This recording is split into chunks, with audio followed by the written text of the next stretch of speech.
क्या आपने कभी सोचा है उससे पहले क्या था, जब कुछ भी नहीं था? न आकाश था, न धरती, न दिन था, न रात, न समय था, न स्थान। केवल एक मौन था, गूंजता हुआ मौन, और उस मौन में छुपी थी एक चेतना, आदिशक्ति। आदिशक्ति केवल एक देवी नहीं, वह ब्रह्मांड की पहली सांस है। वह शक्ति जो सब कुछ उत्पन्न करती है, सब कुछ पालती है और अंत में सबको समेट लेती है। वह न रची जाती है, न जन्म लेती है।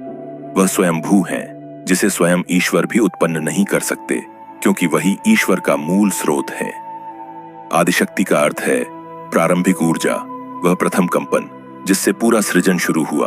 और यही आदिशक्ति आगे चलकर त्रिदेवी बनी, सरस्वती, लक्ष्मी और पार्वती। और उन्हीं की कृपा से महादेव का तेज भी प्रकट हुआ। बहुत पहले की बात है, जब कुछ भी नहीं था। न धरती थी, न आकाश, न सूर्य, न चंद्रमा, न समय का कोई बहाव। था तो केवल एक परब्रह्म, एक निराकार अचल चेतन ऊर्जा। और उसी परब्रह्म की इच्छा से प्रारंभ हुआ सृजन का विचार। परब्रह्म ने सोचा, मैं एक हूं परंतु अनेक होना चाहता हूं। यह विचार ही पहला कंपन था, और उस कंपन से उत्पन्न हुई एक दिव्य ऊर्जा, जिसे हम आज आदिशक्ति कहते हैं। आदिशक्ति का जन्म किसी देवी के रूप में नहीं हुआ था। वह पहले शुद्ध चेतना थी, आवाज से भी पहले, नाद से भी गहरी। वह कंपन थी जो अंधकार में छिपा प्रकाश थी। उनके प्रकट होते ही ब्रह्मांड में गति उत्पन्न हुई। जहां पहले केवल मौन था, वहां अब लहरें उठने लगीं। यह था सृजन का पहला बीज। आदिशक्ति ने सबसे पहले पुरुष तत्व की कल्पना की, एक शक्ति जो सृजन को स्थिरता दे सके। और तभी प्रकट हुए शिव, जिनका कोई आदि नहीं, कोई अंत नहीं। एक योगी, समाधि में लीन, मौन और पूर्ण। लेकिन शिव केवल मौन थे, वो चेतना थे, परंतु गतिहीन, सिर्फ अस्तित्व, बिना क्रिया के। तभी आदिशक्ति ने उन्हें संबोधित किया, हे शिव, मैं ही वह शक्ति हूं जो तुम्हें गति देती है। मेरे बिना तुम शव हो, और तुम्हारे बिना मैं केवल एक बिखरी ऊर्जा। शिव ने अपनी दृष्टि खोली और कहा, तुम ही मेरी आत्मा हो शक्ति, तुम्हारे बिना मैं कुछ नहीं। और वहीं से प्रारंभ हुआ सृष्टि का प्रथम संतुलन, शिव और शक्ति का मिलन।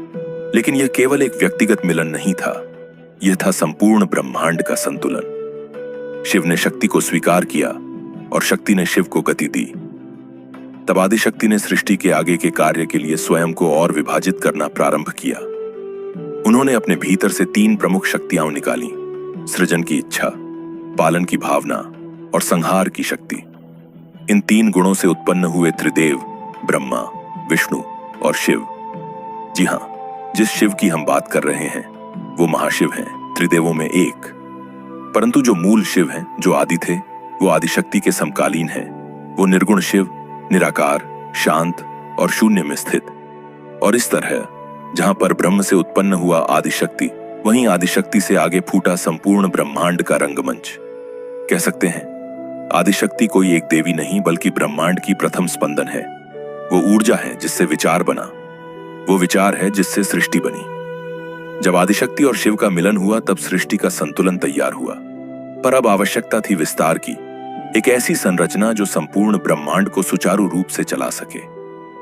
तब आदिशक्ति ने सृजन के विस्तार के लिए अपने भीतर से 3 कंपन उत्पन्न किए, 3 शक्तियां, 3 भावनाएं, 3 मार्ग। संकल्प, जिससे जन्मा सृजन का विचार, पालन, जिससे उत्पन्न हुआ संतुलन, संहार, जो सुनिश्चित करे कि पुराना नष्ट हो ताकि नया जन्म ले।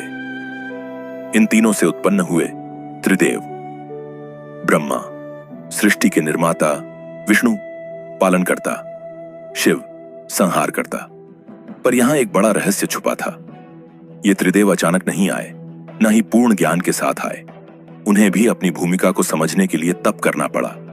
वे यह नहीं जानते थे कि उनका मूल क्या है, उनकी शक्ति कौन है। हर एक को लगा कि वह सबसे श्रेष्ठ है। ब्रह्मा बोले, मैंने सृष्टि रची, मैं ही आदि हूं। विष्णु ने उत्तर दिया, मैंने सबका पालन किया है, मैं ही शाश्वत हूं। शिव मुस्कुराए, पर कुछ बोले नहीं। उनका मौन ही उनकी गहराई थी। इस भ्रम को दूर करने के लिए एक दिन एक दिव्य ज्योतिस्तंभ आकाश और पाताल को चीरता हुआ प्रकट हुआ।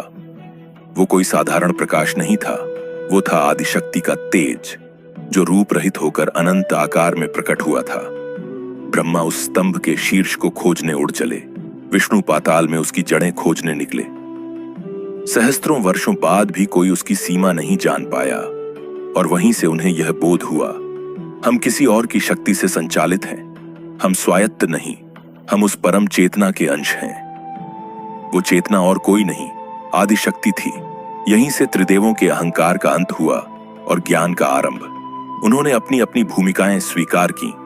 ब्रह्मा ने सृष्टि के बीज बोने शुरू किए, विष्णु ने पालन की व्यवस्था की, और शिव ने कहा, जो असंतुलन लाए उसे मैं समाप्त करूंगा, ताकि नवसृजन का मार्ग प्रशस्त हो सके। लेकिन त्रिदेव पूर्ण नहीं थे। वो शक्ति के बिना अधूरे थे।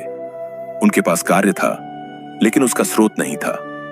और अब समय था उस शक्ति के प्रकट होने का, जो त्रिदेव को त्रिदेवियों के माध्यम से पूर्णता की ओर ले जाए। जब त्रिदेवों ने अपनी अपनी भूमिकाएं स्वीकार कर ली, आदिशक्ति ने स्वयं को 3 रूपों में विभाजित किया। हर देवता के लिए एक शक्ति, एक देवी, एक अंश। लेकिन यह कोई साधारण प्रकट होने की घटना नहीं थी। यह थी एक गूढ़ लीला, एक आंतरिक परीक्षा। ब्रह्मा जब सृष्टि रचने लगे तो उन्हें महसूस हुआ कि विचार तो हैं, पर शब्द नहीं, आकार तो है, पर संगीत नहीं। ब्रह्मा ने विचार किया, मुझे वो चाहिए जो मेरे विचारों को स्वर दे सके। तभी आकाश में एक स्वर गूंजा, और सामने प्रकट हुई एक तेजस्विनी स्त्री, श्वेत वस्त्र, वीणा, ज्ञान का पुस्तक और करुणामयी दृष्टि। ब्रह्मा ने उस दिव्य रूप को देखा और डर गए, क्योंकि वो समझ नहीं पाए कि कोई इतना तेज, इतना शुद्ध, इतना गंभीर कैसे हो सकता है। वो बोले, तुम कौन हो? उस स्त्री ने कहा, मैं तुम्हारी सृष्टि की वाणी हूं। मैं ही ज्ञान की जननी हूं। मैं ही हूं सरस्वती।